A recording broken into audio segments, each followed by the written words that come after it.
Olá, senhoras e senhores, estamos aqui para mais um programa Veras News, o terceiro do ano de 2015, com um monte de assunto acumulado. Pois bem, senhores, nosso primeiro tema se trata da imigração de africanos e asiáticos para o continente europeu, atravessando de forma extremamente perigosa o mar Mediterrâneo. Segundo a Organização Internacional para Migrantes, órgão da ONU, segundo a Acnur, Alto Comissariado das Nações Unidas para Refugiados, milhares, centenas de milhares de africanos e asiáticos estão indo para o continente europeu. Dois fatores, prestem muita atenção, dois fatores explicam essa imigração em massa. O primeiro deles é a fuga de guerras, guerras civis, guerras tribais, muitas delas resultado ali da instabilidade ocasionada pela chamada Primavera Árabe. Você tinha estabilidades por meio de ditaduras, o povo foi para a rua protestar, grupos opositores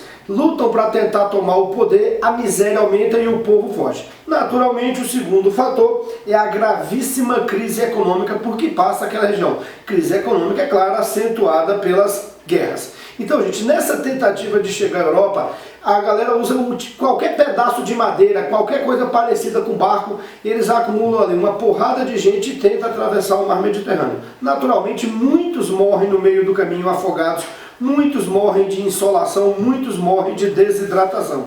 E aí não entendo, não são essas pessoas que vão lá montar o seu barquinho, não. Aí tem a ação muito bem estruturada de traficantes de seres humanos, de traficantes de pessoas.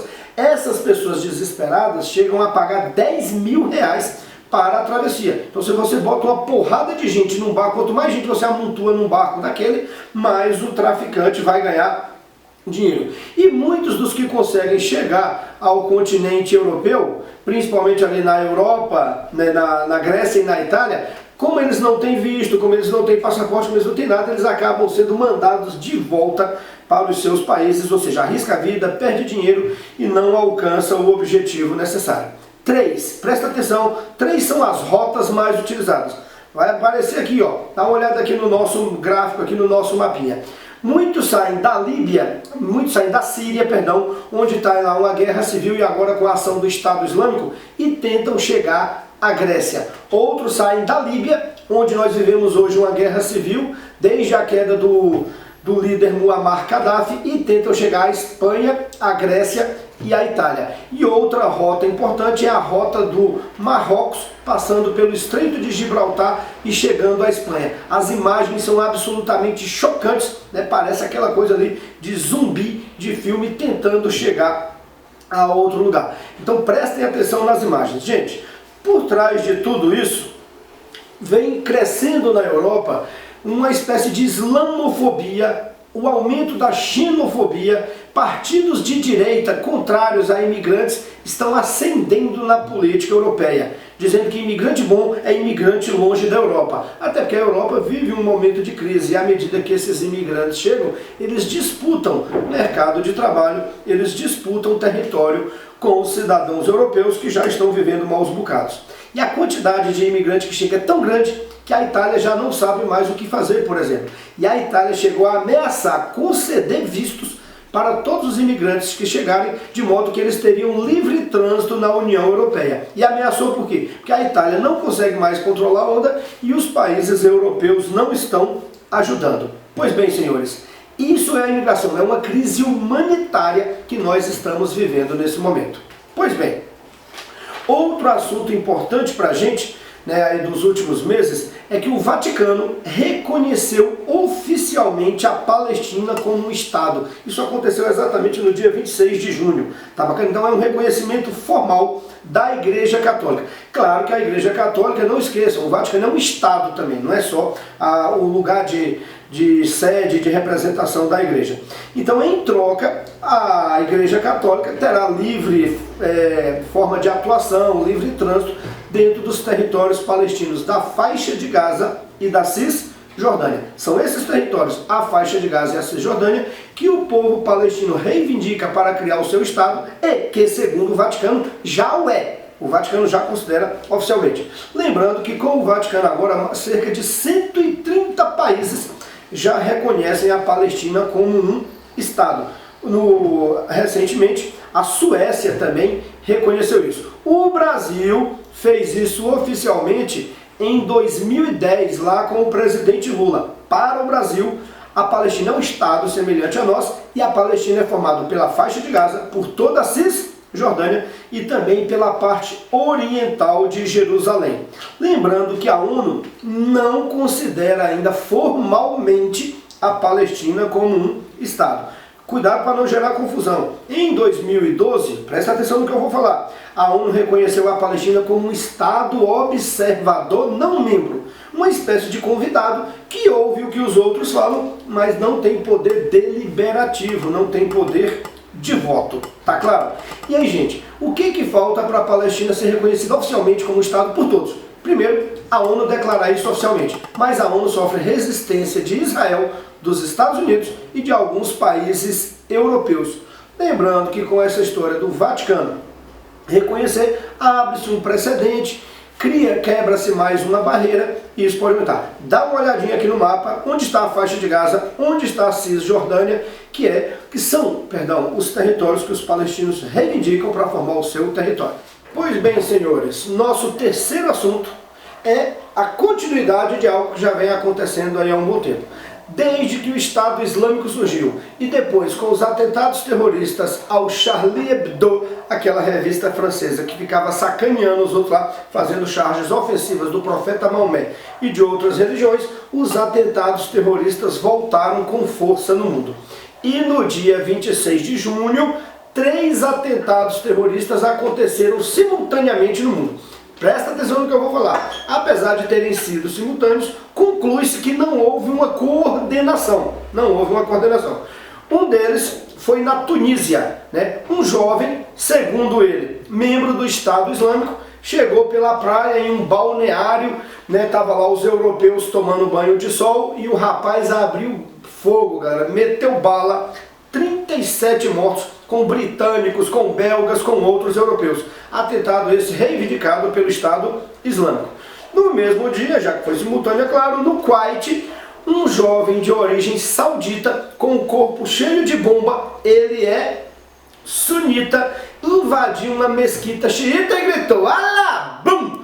e levou mais de 40 pessoas lá junto com ele, entre mortos e feridos, deu mais de 200 nessa brincadeira. Lembra, ele é saudita, da Arábia Saudita, sunita, e destruiu lá uma mesquita xiita, dentro dessa lógica do Estado Islâmico. Esses 2 atentados foram reivindicados pelo Estado Islâmico. Apesar de não haver coordenação nisso, o Estado Islâmico dias antes tinha pedido que durante o período do Ramadã, o mês sagrado lá dos muçulmanos, os simpatizantes do Estado Islâmico, os terroristas, literalmente tocassem o terror e promovessem ataques. O outro atentado ocorreu na França, com um morto lá, mais um decapitado, e nesse caso entrou lá, o camarada invadiu com uma van, uma usina de gás e tentou explodir essa usina de gás, o que deixa a Europa absolutamente alerta e que o atentado pode vir agora de qualquer parte do mundo. Claro que o governo brasileiro se manifestou, o Itamaraty soltou uma carta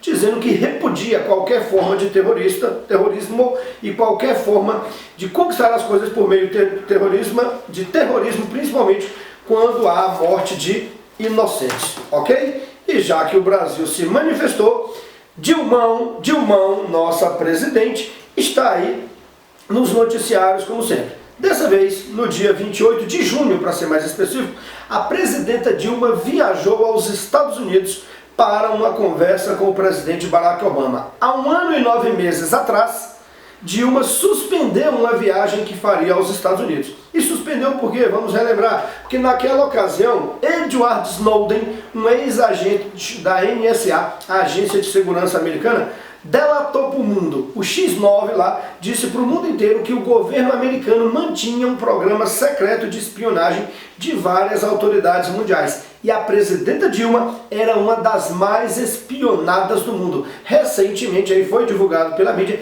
que até o avião presidencial está o que, galera? Grampeado. Pois bem, em virtude daquilo, a Dilma suspendeu lá naquela ocasião a viagem que faria aos Estados Unidos e agora, 1 ano e 9 meses depois, voltou lá. Quais os objetivos? O objetivo número 1, tentar tentar normalizar as relações diplomáticas com os Estados Unidos.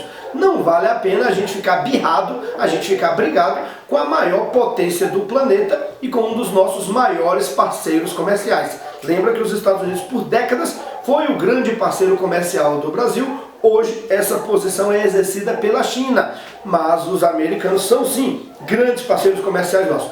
E é claro que o Brasil está num momento de crise aguda, e nesse momento de crise aguda é interessantíssimo que a gente consiga atrair o que, galera? Investimentos. Então o objetivo 2 era esse, atrair investimentos americanos para o Brasil, principalmente no que se refere ao programa de concessões anunciado recentemente pelo governo federal. Concessões que todo mundo prefere chamar de privatizações. Então o governo está abrindo aí para portos, aeroportos, ferrovias, rodovias, e os americanos estão sendo convidados a investir dinheiro no Brasil.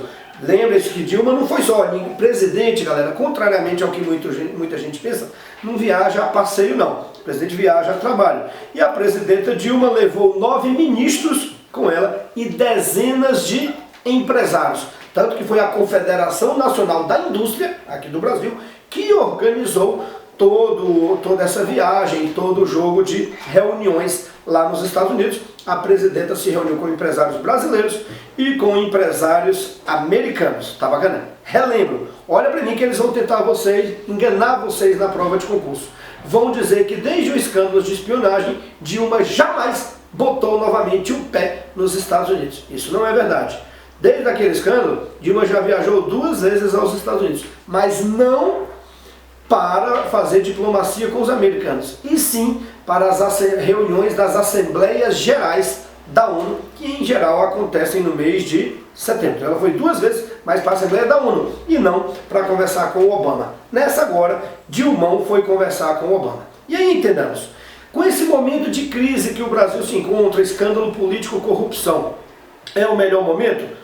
Segundo alguns analistas internacionais, Dilma está muito fragilizada para fazer negociações internacionais. E está fragilizada pelo óbvio, pela crise econômica que o país passa, com juros em alta, inflação em alta e baixíssimo crescimento do PIB, somado aos escândalos de corrupção envolvendo a Petrobras. Então, segundo alguns analistas, em virtude desses fatores, Dilma não vai conseguir negociar muita coisa lá. Já outros analistas dizem o quê? Que apesar da crise, o Brasil é a 7ª maior economia do planeta e todo mundo tem interesse em aplicar dinheiro aqui.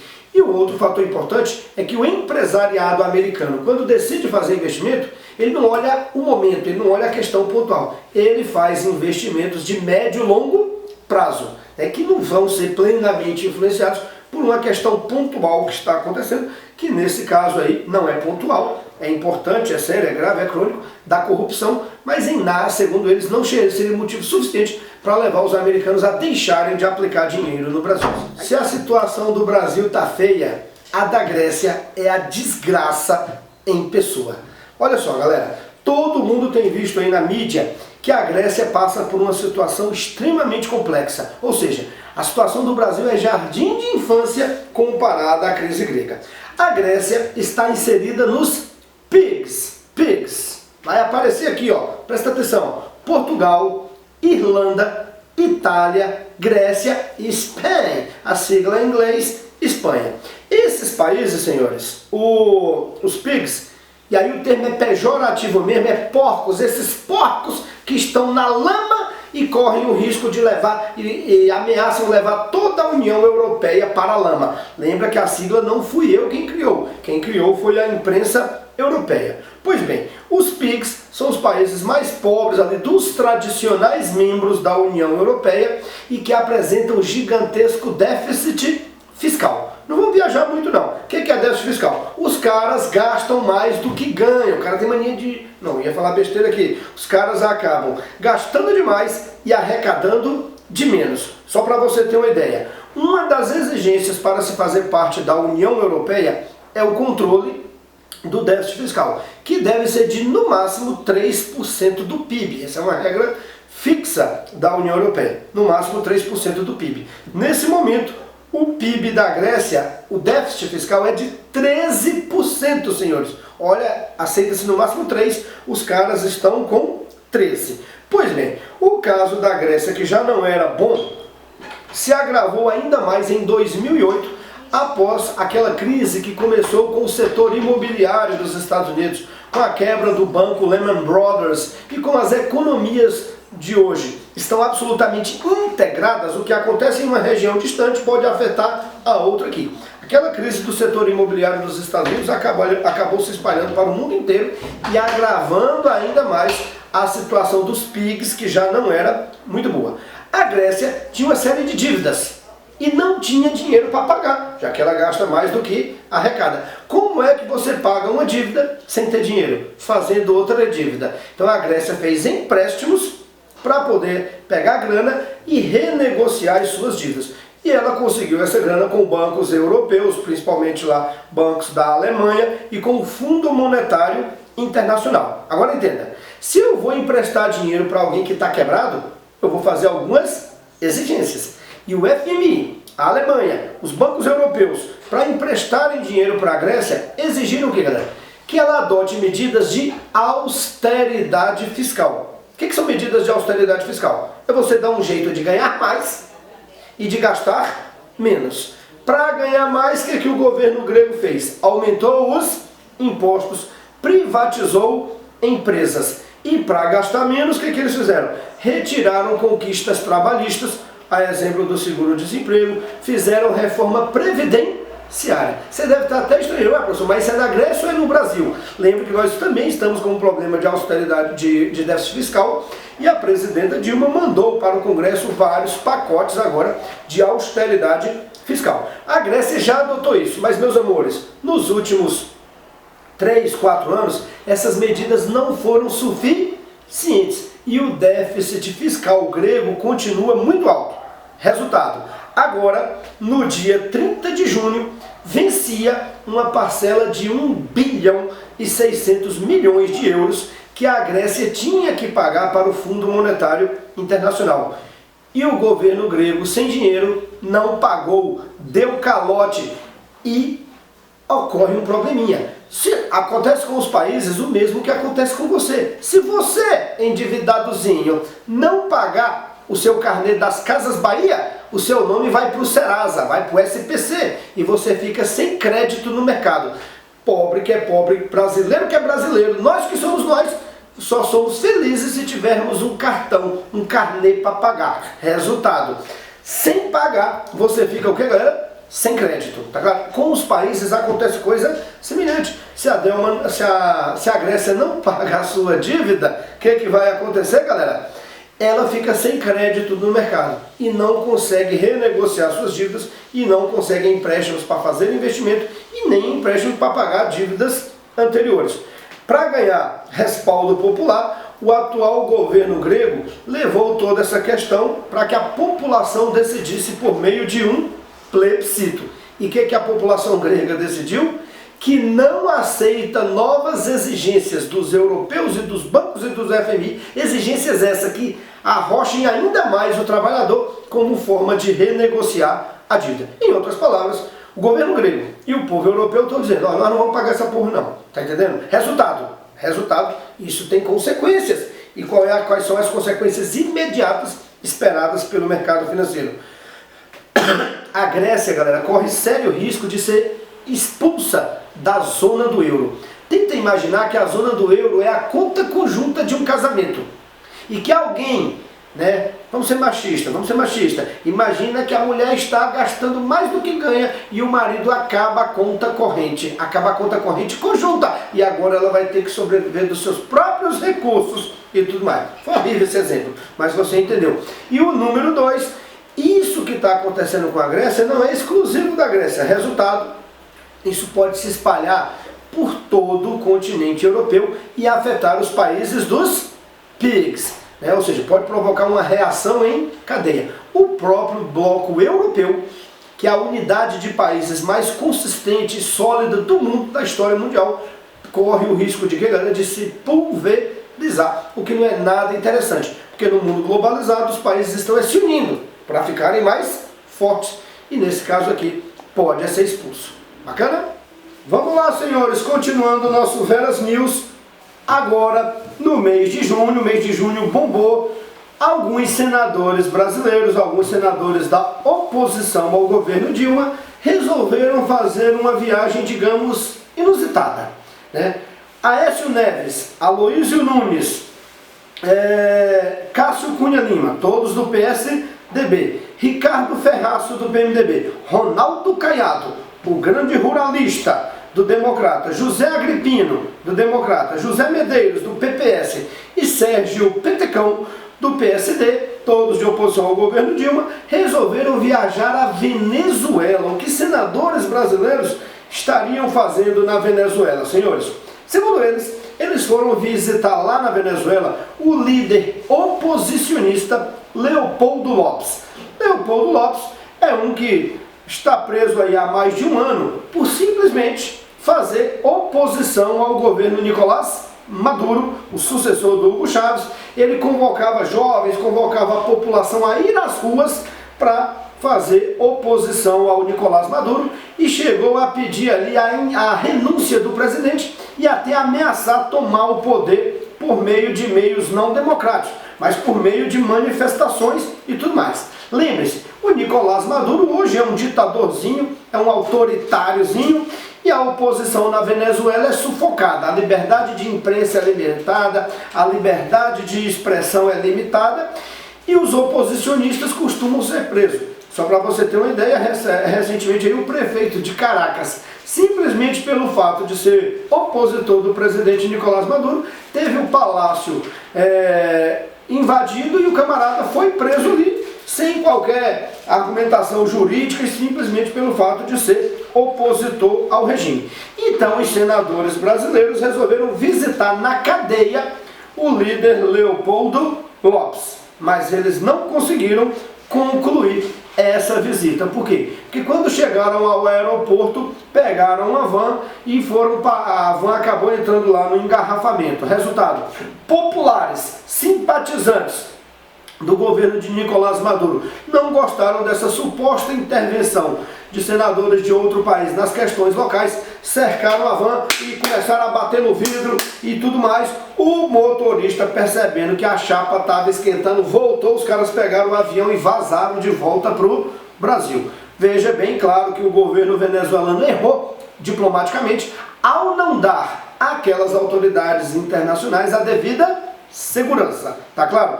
O outro objetivo desses senadores brasileiros era ver a situação política no país. A Venezuela passa por uma crise danada, tá bom? Então foram lá ver a situação política e pressionar o governo venezuelano. Presta atenção, gente. Os senadores foram lá pressionar o governo venezuelano a agendar eleições parlamentares, a acelerar essas eleições. Por quê? Porque o Nicolás Maduro, apesar de arbitrário, ainda tem maioria no Congresso venezuelano. Agora bem, senadores brasileiros vão lá pressionar o governo da Venezuela, de outro país, a que convoque eleições. Não sei, no mínimo estranha essa situação. E é claro que isso deu pano para manga. O vice-presidente da Venezuela disse, abre aspas, se esses senadores brasileiros estão aqui é porque eles não têm o que fazer no Brasil. O Itamaraty saiu em defesa, uma questão diplomática, e disse, são inaceitáveis esses atos hostis contra parlamentares brasileiros. Meus amigos, vamos falar no jogo político, e aí é uma interpretação pessoal. Tudo isso já faz parte do cenário político para 2018. Quando esses senadores de oposição vão à Venezuela dar apoio a um líder oposicionista lá, eles estão querendo dizer o quê? Que o governo Nicolás Maduro é amiguinho da presidenta Dilma, que a presidenta Dilma apoia um ditadorzinho do país vizinho. E eles têm lá as suas razões. Tá bacana? E quando são lá hostilizados, é para jogar ainda mais, dizer lá, olha lá, é um monte de vagabundo, é um monte de radical que não permite que senadores venham aqui democraticamente defender também interesses democráticos. A verdade é que no jogo político, os senadores da oposição alcançaram o seu objetivo maior, que era vincular a presidenta Dilma ao presidente da Venezuela, o autoritário e incompetente Nicolás Maduro. Bacana? Pois bem, ainda no âmbito aqui do continente americano, Cuba e Estados Unidos nós já falamos no Veras News anterior, deram mais um passo na reaproximação de suas relações diplomáticas. Agora, no mês de junho, os Estados Unidos retiraram Cuba da lista de países que patrocinam o terrorismo. Com essa retirada, agora permite que os Estados Unidos abram uma embaixada em Cuba e vice-versa. E isso foi anunciado para o dia 20 de julho. Agora, no dia 1º de julho, Obama, nos Estados Unidos, e Raul Castro anunciaram que no dia 20 de julho isso se concretizará. Será aberta a embaixada americana em Havana e a embaixada cubana em Washington. E aí, meus amores, presta atenção, esses dois países não mantêm relações diplomáticas oficiais desde 1961. Acaba de ser derrubado aí, né, com essa história, mais um dos últimos resquícios da Guerra Fria. Agora, lê meus lábios, que se você errar isso na prova, eu vou me estressar com você. E eles vão cobrar. Apesar da retomada das relações diplomáticas e da flexibilização de algumas questões econômicas, o embargo econômico dos Estados Unidos a Cuba permanece. Vou repetir. Foram retomadas as relações diplomáticas, mas ainda persiste o embargo econômico a Cuba. Beleza? Senhoras e senhores, o futebol mundial está em crise. Tanto no esporte propriamente dito, haja vista aí o time do Vasco e do Flamengo estarem na zona de rebaixamento, mas o Vasco sai, como no âmbito administrativo e político.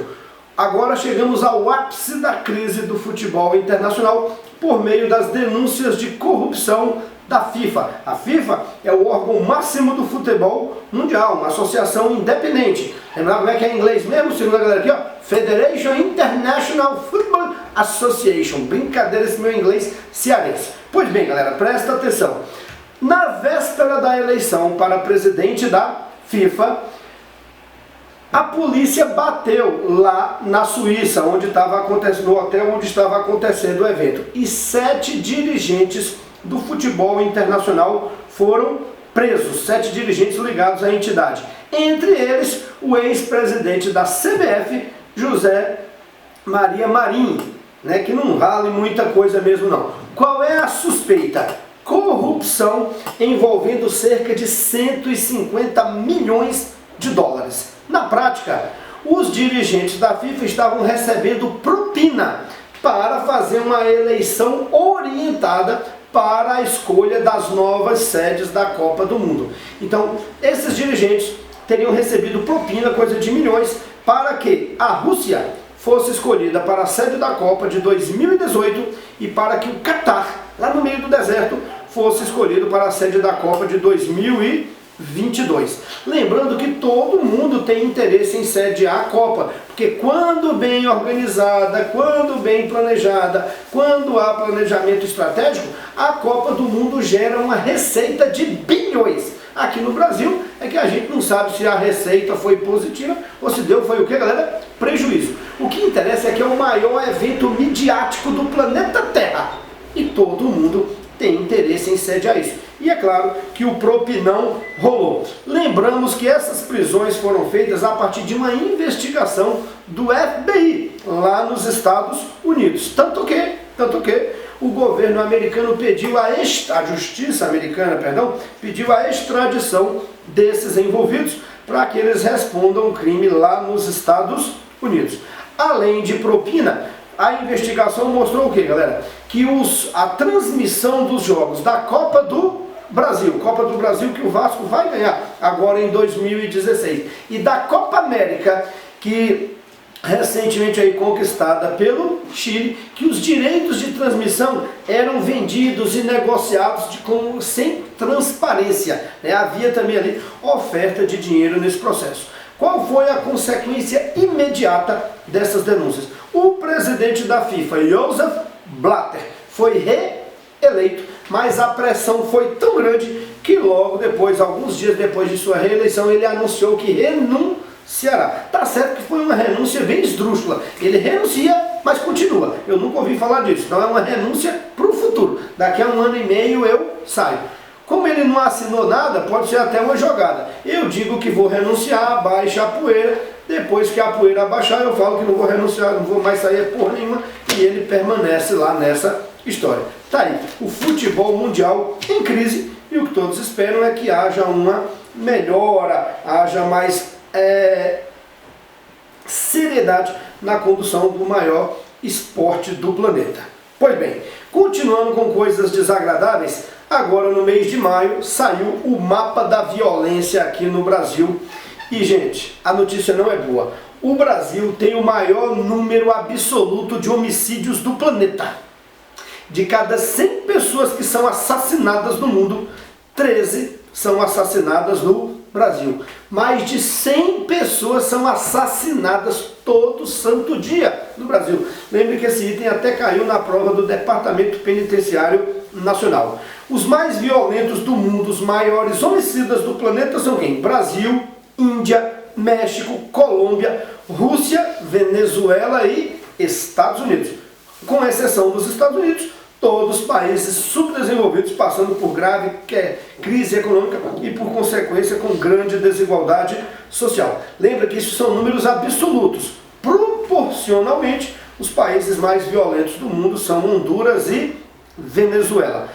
Proporcionalmente, a gente fica apenas em 11º. Aí olha o contraponto. Quem são os países que apresentam os menores índices de violência do mundo? Ó, Luxemburgo, Japão, Suíça, Singapura, Noruega e Islândia. Todos países desenvolvidos com ótima qualidade de vida, com baixos índices de desigualdade social e com ótimo IDH, com ótima qualidade de vida, com bons indicadores sociais. O que mostra que há uma relação direta entre desigualdade social, né, e violência. Agora, cuidado, a relação é direta entre a desigualdade e a violência, mas eu não posso afirmar, como cai em prova comumente, que há uma relação direta entre pobreza e criminalidade. Cuidado com isso, porque se eu disser que a relação entre pobreza e criminalidade é direta, eu estou dizendo que todo pobre é criminoso e que todo criminoso é pobre. E eu, que fui pobre a vida toda, não me tornei criminoso. Tá entendendo? Já há uns por aí, que eu não quero citar nome, deixa pra lá.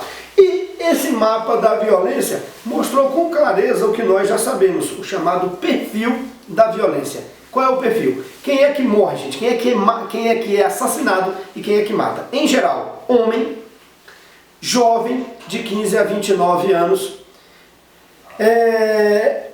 morador de periferia, em geral afrodescendente e com baixa escolaridade. Esse é o perfil das vítimas, esse é o perfil dos assassinados no território brasileiro.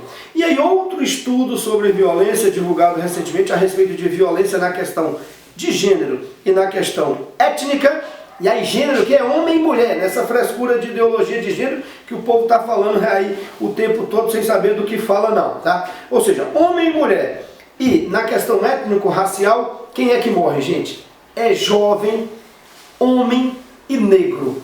Um jovem negro no Brasil, e aí entenda como negro, preto e pardo, cores preta e pardo, o afrodescendente, um jovem afrodescendente tem 2,5 vezes mais chance de ser assassinado no Brasil do que um jovem branco. E no Distrito Federal, apesar dos índices de homicídio estarem entre os mais baixos do Brasil, quando você compara nessa questão étnica, um jovem negro no DF, a capital da República, tem 6 vezes mais chances de ser assassinado do que um jovem branco. Percebam, senhores, que a situação não é fácil. Senhoras e senhores, também no mês de junho, no iniciozinho, foi realizada mais uma reunião do G7. O que é o G7, professor? É o grupo dos 7 países mais ricos, desenvolvidos do mundo. Olha aqui a lista deles. Quem são eles? Estados Unidos, Japão, Alemanha, Reino Unido, França, Canadá e Itália. Esse é o time do G7, a galera que tem o poder econômico no planeta. O G7 se reuniu lá na Alemanha e tratou basicamente de 3 assuntos. Primeiro, disseram que vão adotar atitudes mais severas contra o grupo terrorista Estado Islâmico. Beleza, só não disseram como vão fazer isso. Segundo fator, aí importantíssimo, gente, o G7 assumiu o compromisso de reduzir drasticamente a queima de combustíveis fósseis até o ano 2050 e de eliminar a queima de combustíveis fósseis até o ano 2030. Isso é extremamente importante, porque no último relatório do IPCC, o painel intergovernamental de mudanças climáticas, relatório divulgado em dezembro de 2014, o IPCC alertou de forma catastrófica que, se a humanidade não reduzir a queima de combustíveis fósseis drasticamente até 2100, as catástrofes ambientais serão tão irreversíveis que a própria humanidade correrá risco de existência. Então isso é um passo importante, uma medida importante adotada pelo G7, até porque todos eles são grandes poluidores. E lembre-se, em dezembro de 2015, nós teremos em Paris a COP21, a Conferência das Partes, COP21, segundo eles, será a maior reunião ambiental de todos os tempos e acredita-se que lá será finalmente criado o documento que vai substituir o protocolo de Kyoto. Vamos esperar. Então o G7 já deu um passo importante nessa questão. E o outro assunto importante lá da reunião do G7 foi que eles resolveram manter as sanções em relação à Rússia e pressionar ainda mais a Rússia. Tudo isso por causa da crise política na Ucrânia. Lá na Ucrânia nós vivemos uma guerra civil, a galera de Donetsk e Lugansk quer se separar da Ucrânia. Essa galera de Donetsk e Lugansk, ali no leste do país, são, segundo os europeus, esses caras são financiados pela Rússia militarmente. A Rússia nega, a situação é de extrema instabilidade e a galera da União Europeia e o G7 vem punindo com frequência a Rússia. Entre as punições, lembre-se, a Rússia está suspensa do G8. O G8 é o grupo formado pelos 7 países mais desenvolvidos e a Rússia. Então, nesse momento, o G8 na prática não existe por causa dessa suspensão. Então, o que o G7 exige é que a Rússia e a Ucrânia decretem imediatamente um cessar-fogo. Isso parece, galera, que não irá acontecer com muita tranquilidade. Veja que na questão do G7, um dos temas principais abordados foi novamente a questão ambiental, que já falamos lá também que houve um acordo entre Dilma e Obama, meio ambiente está sempre na moda.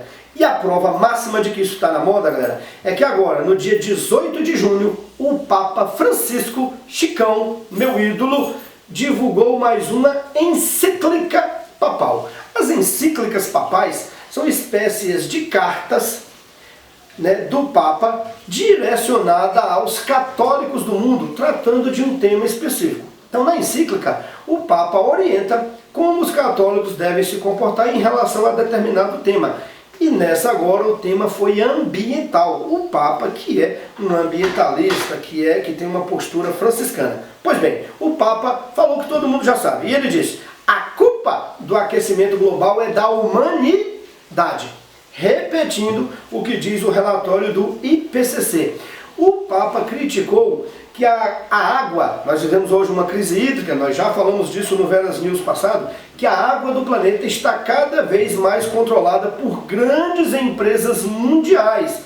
E essas grandes empresas não veem a água como um elemento social, como um elemento da necessidade humana. Veem isso como uma questão mercadológica. Quanto mais a água estiver na mão de poucas empresas, maior o risco de a população menos favorecida ter problema com a escassez de água. E esse fato da água estar na mão de poucas empresas pode levar a guerras futuras, segundo o Papa Francisco. O Papa ainda pediu que a humanidade, que os católicos, mudem seu estilo de vida. O Papa não falou, mas ele estava falando para as mulheres, meninas, consumam menos, meninas.